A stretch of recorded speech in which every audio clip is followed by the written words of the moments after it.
السلام علیکم ورحمۃ اللہ وبرکاتہ۔ آپ یوٹیوب چینل دیکھ رہے ہیں، میں اکرم خورشید ہوں۔ یاد رکھیں، جو ایک مومن ہوتا ہے نا، وہ مسلمان، جس نے کلمہ پڑھ لے وہ مسلمان ہے، جس نے کلمہ پڑھ لے وہ تو مسلمان ہے۔ مسلمانوں میں منافقین بھی ہوتے ہیں۔ وہ منافق ہی تھے نا جو بغلوں میں بت رکھ کے اور نمازیں پڑھا کرتے تھے اس وسلم کے دور میں، کلمہ پڑھ کے۔ تو مسلمانوں میں منافق بھی ہوتے ہیں، کوئی بڑی بات نہیں ہے۔ یعنی بخیر،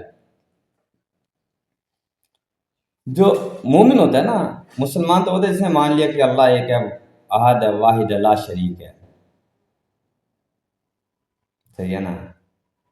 اب مومن کون ہے؟ مومن وہ کہتا ہے کہ یار کلمہ پڑھ لیا، مسلمان بن گیا ہوں، اب میں نے اللہ کی مان کے چلنا ہے۔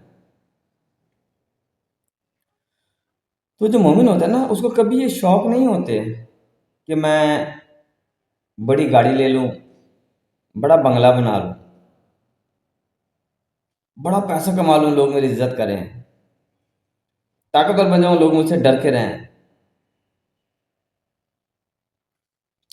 یقین جانے میں نے ایسے لوگ بھی دیکھے ہیں جو اپنے ملازموں کے آگے ہاتھ جوڑے کہتے ہیں بھیا کوئی بات نہیں، جانے دو، صحیح ہے نا، مجھ سے کوئی غلطی ہو گئی تو مجھے معاف کر دینا، میرا اللہ اس بات پہ قادر ہے کہ وہ مجھے تمہارے گھر میں ملازم بنا کے تمہارے گھر کے جھاڑو میں دلوا سکتا ہے۔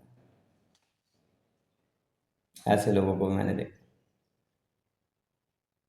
اور دکھاوے کے لیے نہیں، دکھانے کے لیے ان کے جاننے والے ان کے بارے میں گواہی دیتے ہیں کہ بھائی جان یہ واقعی ایسا ہے۔ اس کو کوئی شوق نہیں ہے کروڑ پتی بننے کا، اسے کوئی شوق نہیں ہے طاقتور بننے کا، اس کو کوئی شوق نہیں کہ ہم اسے ڈر کے رہیں۔ یہ کہتا ہے میری مانو تو اپنے دل سے مانو، میرا کام کرو تو دل سے کرو، یہ سوچ کے کہ میں تمہارا خیال رکھتا ہوں۔ ڈرا کے کرنا تو بزدل کا کام ہے، اور اللہ تعالیٰ مجھے کل تمہارے نیچے بھی لا سکتا ہے۔ جب میں مروں تو کم سے کم تم میرے مرنے پہ میرے جنازے میں گواہی دے رہے ہو کہ بندہ بہت اچھا تھا۔ اگر تم میرے ملازمین ہو کے میرے بارے میں گواہی دو گے نا کہ رحم دل تھا، تو عین ممکن ہے اللہ تعالیٰ مجھے بخش دے، اس کی رحمت بڑی وسیع۔ تو ایک مومن جو ہوتا ہے نا وہ ایسا ہی ہوتا ہے بالکل، اس کو کوئی شوق نہیں ہوتا کروڑ پتی بننے کا، بڑی سیٹیں بیٹھنے کا، کوئی بڑی گاڑیاں رکھنے کا، کوئی شوق نہیں ہوتا اس کو صرف شوق یہ ہوتا ہے کہ میں اللہ کی مان کے چلوں۔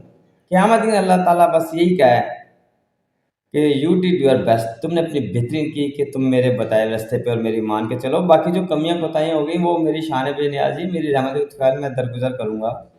تم نے بڑی کوشش کی اور تم چلے جہاں تک تم چل سکتے تھے، تم چلے۔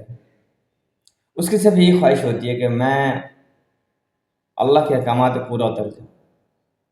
وہ یہ سوچتے ہی نہیں کہ پیسہ آ جائے گا تو عزت آ جائے گی، عہدہ آ جائے گا تو عزت آ جائے گی، پیسہ آ جائے گا تو سکھ آ جائے گا، سکون آ جائے گا۔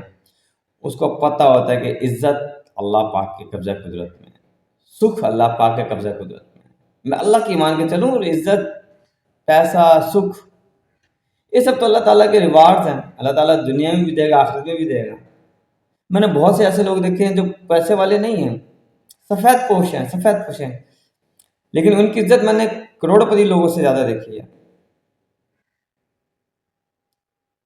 اور ایسے بھی لوگ دیکھے ہیں جو بہت غریب ہیں، ہینڈ ٹو ماؤتھ تازہ کر کے کھانے والے ہیں، لیکن ان میں بھی نہ ان کو بلڈ پریشر کی شکایت، نہ ان کو شوگر کی شکایت، نہ ان کو بے سکونی کی شکایت، کچھ نہیں ہے۔ صاف ستھری زندگی گزارتے ہیں، اچھے ہیں، عزت دار ہیں، لوگ عزت بھی کرتے ہیں، اور کوئی بیماری، دکھ تکلیف، آفتیں، مصیبتیں نہیں ہیں ان پہ۔ صحیح ہے نا؟ تو یہ بڑی اہم چیز ہے کہ مومن جو ہوتا ہے وہ ہمیشہ یہی سوچ کے چل رہا ہوتا ہے کہ کاش میں بس اللہ کی مان کے چلتا رہوں، اللہ کے بتائے راستے میں چلتا رہوں، روزی ویسے کماؤں جیسے اللہ پاک نے کہا ہے، اخلاقیات ویسے کماؤں جیسے اللہ پاک نے کہا ہے، تو باقی تو سب اللہ تعالیٰ دے ہی دیں گے، اللہ کا وعدہ ہے، اللہ تعالیٰ دیتے ہیں۔ تو کوشش کریں، اسے فارورڈ ضرور کیجیے گا، عمل کرنے کی کوشش کیجیے گا۔ دعا میں یاد رکھیے گا، ہمارے معاشرے میں سب کچھ ہے، یاد رکھیں یہ چیز نہیں ہے، اور یہ چیز نہیں ہے تو پھر صرف کلمہ ہی رہ جاتا ہے ہمارے پاس کہ ہم مسلمان ہیں، مومن نہیں ہیں۔ اگر ہم مومن نہیں ہیں نا، تو میں نے تو مسلمان نے جنت میں تو جانے ہی جانا ہے. ایک اسٹوڈنٹ مار کھا کھا کے اگر آخری نمبر پہ پاس ہوا تو بس پاس ہی ہوا ہے. پھر ایک طالب علم جو مار کھا کے 33 نمبر پہ 34 نمبر پہ پاس ہوا ہے تو اس کا پاس ہونا تو پھر پاس ہونا ہی ہے. اور ایک 90% نمبر لے رہا ہے 95% نمبر لے رہا ہے. ڈیفینیٹلی ان دونوں میں زمین آسمان کا فرق ہے. دعا میں یاد رکھیے گا، فارورڈ ضرور کیجیے گا. فی امان اللہ.